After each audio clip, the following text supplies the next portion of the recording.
여러분 혹시 마하라고 들어보신 적 있으세요? 마가는 알겠는데 마하가 뭘까요? 안녕하세요 여러분, 김지윤입니다. 요즘 미국 뉴스를 보면은 심심치 않게 나오는 말이 있는데요. 바로 마하입니다. Make America Healthy Again. 다들 짐작하시다시피 트럼프 행정부의 건강 정책을 말하는 겁니다. 현재 트럼프 행정부의 보건복지부 장관 로버트 케네디 주니어죠. 로버트 케네디 주니어 장관, 백신 이슈 때문에 여러 가지 얘기가 있습니다만 그래도 굉장히 진정성 있게 밀어붙이고 있다라고 주목을 받고 있는 것이 바로 이 마하 정책, 그 중에서도 비만 방지 정책입니다. 지난 2월에 마하위원회가 출발을 했습니다. 트럼프 대통령의 행정명령에 의한 것인데요. 그러면서 이 위원회가 목표로 잡고 있는 것들이 여러 가지가 있죠. 성인 만성 질환이라든지 비만, 당뇨, 또 정신건강 문제까지 이런 것들을 해결하겠다라고 나선 거예요. 그러면서 여러 가지 정책들을 소개를 하기 시작했는데요. 그 중에 주목을 끌고 있는 것이 2012년 오바마 행정부 때 폐지가 됐었던 대통령 체력 테스트입니다. 1956년 당시 대통령이었던 아이젠하워가 미국 청소년들의 체력이 유럽 청소년들보다 굉장히 뒤떨어진다라는 보고를 받습니다. 그래서 이대로 두면 안 되겠다. 미국 청소년들의 체력을 증진시켜야 된다라고 하면서 도입을 했었던 것이 바로 대통령 체력 테스트입니다. 아니 근데 미국이 이런 걸 왜? 당시 냉전 시기였잖아요. 사회주의 블록 그리고 공산권하고 대치가 있을 수도 있는 상황이기 때문에 건강하고 튼튼한 국민들이 뒷받침이 되어야 된다라는 그런 생각을 가지고 있었던 거죠. 그러면 오바마 행정부에서는 이걸 왜 폐지했냐? 이게 자칫하면은 체력이 약한 학생들에 대한 차별이라든지 그리고 경쟁 구도가 심해질 수도 있어서 별로 좋지 않다라는 생각에서 폐지를 했습니다. 그렇다고 해서 체력 테스트를 전부 다 폐지한 건 아니고요. 학생 개개인마다 그에 알맞는 어떤 목표치를 정해두고 본인의 목표치를 달성할 수 있게끔 하는 테스트는 유지를 했었습니다. 그런데 트럼프 행정부에서 예전의 방식으로 다시 부활시키겠다라는 겁니다. 또 푸드 스탬프로 우리한테 잘 알려져 있는 저소득층을 위한 식료품 지원 정책에서 탄산음료라든지 사탕 같은 것들을 구매하지 못하도록 하는 정책을 추진 중이라고 하죠. 흥미로운 것은 원래 이런 식의 법안을 추진한다거나 정책을 하는 것은 민주당주에서 좀 더 강하게 밀어붙였던 바가 있거든요. 그런데 이번에 오히려 공화당세가 강한 주에서 더 열심히 추진 중이라고 해요. 그리고 최근 많은 관심을 보이고 있는 비만 치료제, 이런 것들을 메디케이드나 메디케어를 통해서 커버할 수 있는 정책을 내년부터 아마 시행할 것이다 라고 이야기가 나오고 있습니다. 자, 지금 보니까 트럼프 행정부가 비만과의 전쟁에 나선 듯한 모습인데요. 미국의 비만이 얼마나 심각하길래, 그리고 도대체 왜 그렇게 된 것인지 오늘 그 이야기를 해보려고 합니다. 세계 비만기구 그리고 WHO의 자료에 따르면 2022년 기준으로 미국의 비만율은 전 세계 랭킹 18위 정도에 기록하고 있습니다. 생각보다 그렇게 높은 건 아닌데 라고 볼 수도 있겠지만 선진국 중에서는 굉장히 비만율이 높은 편이죠.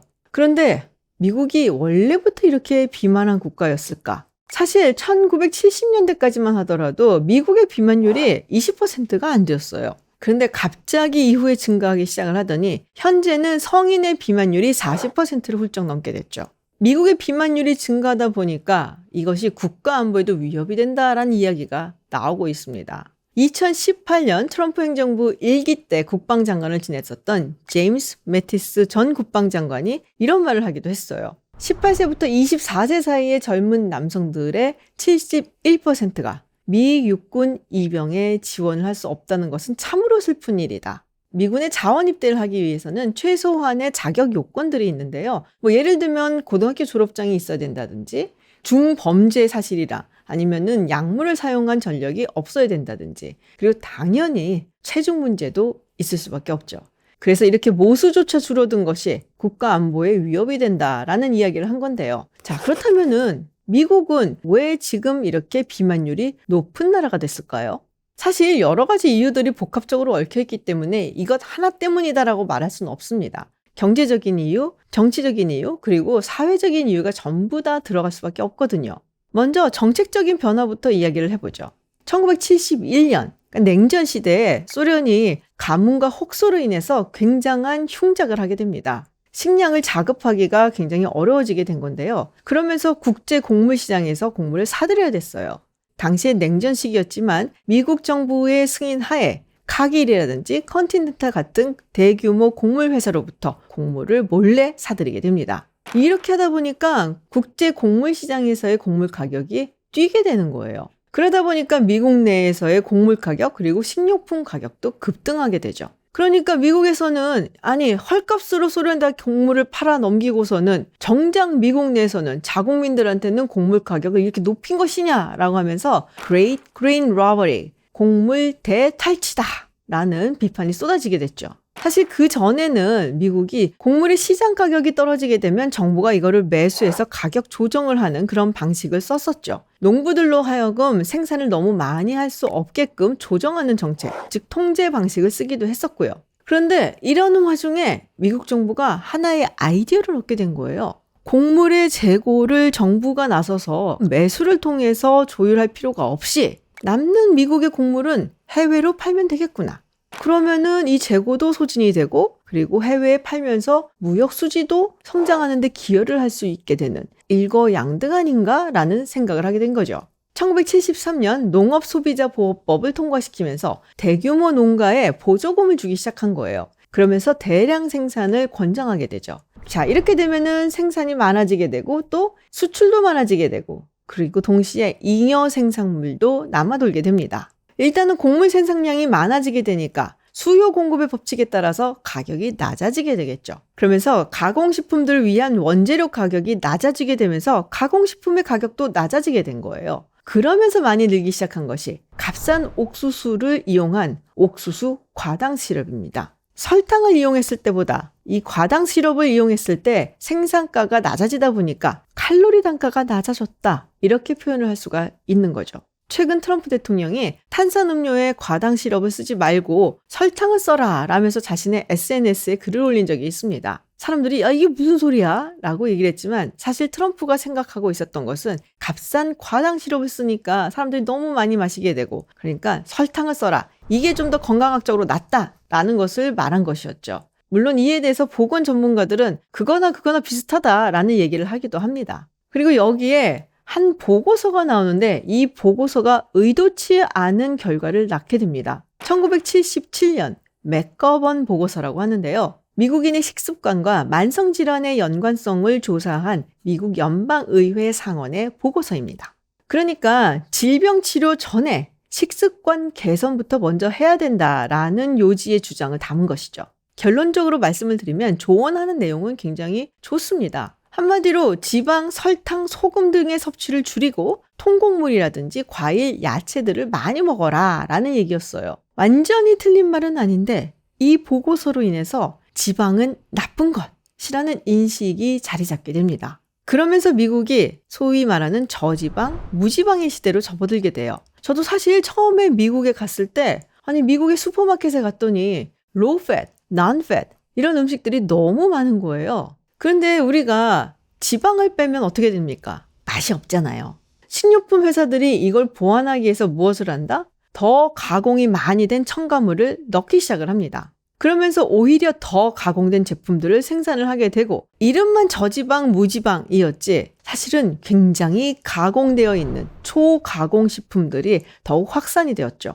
현재 미국 성인들은 하루 섭취 열량에서 약 53%를 초가공식품에서 섭취하고 있다고 합니다. 그런데 이런 규제들이 그러면 잘 시행이 됐냐? 식료품 회사들이 가만히 있을 리가 없죠. 여러 가지 로비라든지 이런 것들을 통해서 규제를 철폐하든지 아니면 완화하려는 시도를 굉장히 많이 했었고요. 예를 들어서 설탕 음료세라든지 광고 규제라든지 그리고 제품에 영양 라벨을 붙이는 것까지 원래는 굉장히 높았던 것을 아예 못하게 하거나 아니면 완화하는데 어마어마한 로비력을 쏟아부었다고 하죠. 한 가지 흥미로운 사례가 하나 있어요. 1981년 레이건 행정부에서 국가 예산을 줄이기 위해서 학교 급식 프로그램의 비용을 줄이려는 계획을 가지고 있었습니다. 그래서 USDA에서 학교 급식에 들어가는 과일이나 야채 기준을 완화하려고 했었거든요. 그 시도의 일환이 뭐냐? 케첩, 피클, 그리고 피자에 들어가는 토마토 소스를 야채로 보자라는 거였습니다. 그렇게 하면은 하루에 들어가야 되는 야채 비중을 채울 수가 있었으니까요. 또 생활 방식이 바뀐 것도 있죠. 1인 가구가 증가하고 또 여성들이 밖에 나가서 일을 하면서 어느 정도 가공되어 있는 것들을 활용하려는 그런 시도들이 더 많아졌습니다. 동시에 외식이라든지 패스트푸드를 즐기는 그런 성향들도 점점 확산이 되었고요.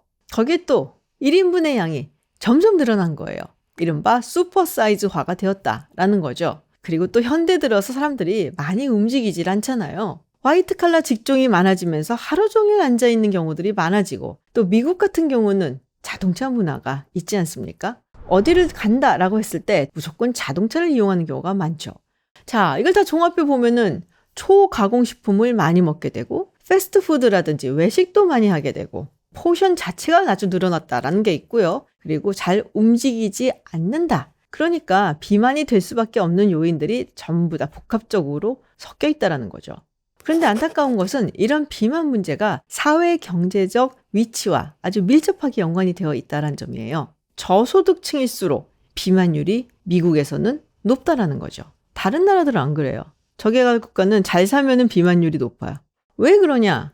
첫 번째로 많이 드는 이유가 food desert, 식품 사망이라는 것입니다. 저소득층이 많이 거주하는 곳에서 빈번하게 일어나는 현상이라고 하는데요. 이런 곳에는 대형 슈퍼마켓 체인들을 찾아보기가 어렵다라는 거예요. 대신에 패스트푸드점이라든지 편의점이 아주 많다는 거죠. 대형마트가 수익을 내려면 아주 많은 고객들이 이곳에 와서 돈을 써줘야 되는데 이게 저소득층이다 보니까 1인당 쓰고 가는 돈이 아무래도 적다라는 것이 있고요. 그러니까 대형 슈퍼마켓 체인의 입장에서는 비싼 임대료라든지 운영비를 내면서 굳이 이 지역에 들어갈 필요가 없다는 거죠. 그러니까 많은 저소득층들이 주변 가까이에 있는 편의점 같은 데 가서 초가공 식품들을 사가지고 와서 요리를 해서 먹거나 아니면 그대로 먹는 경우들이 많고 이게 당연히 비만을 유발한다는 거죠. 그리고 또 이런 얘기가 있잖아요. 운동을 하고 건강 관리를 하고 이런 것도 다 경제적 또는 시간적 여유가 있어야 가능한 것이다.